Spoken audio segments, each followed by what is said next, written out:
These are your highlights from Saturday's Week 10 GPL match live from TwitchCon San Diego.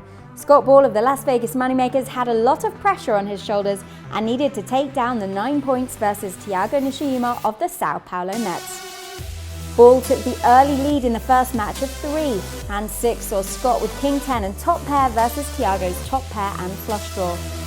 The Sao Paulo Met had his flush on the river, but it did get checked back by Scott. Hand 12 saw 2 pair for Thiago and top pair for Scott. The pot was building, Nishijima bet out over 8k on the river and Scott was put into thinking mode. He went rightly for the fold and Thiago climbed ahead even more.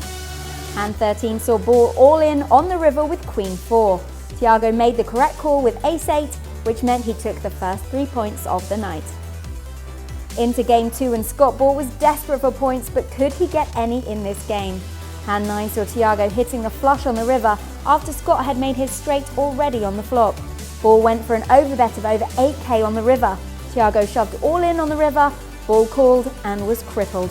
He was out next hand. Thiago took the next 3 points, winning this match. On to Game 3, and could Scott Ball claim the last 3 points of this match? Well, he started off by taking a slight lead.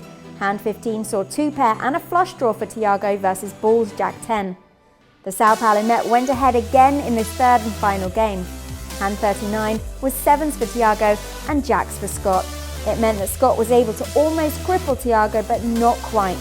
The Brazilian tried to stay alive, but he couldn't. Las Vegas Moneymakers taking the final 3 points of the game, but they still stayed in 6th place.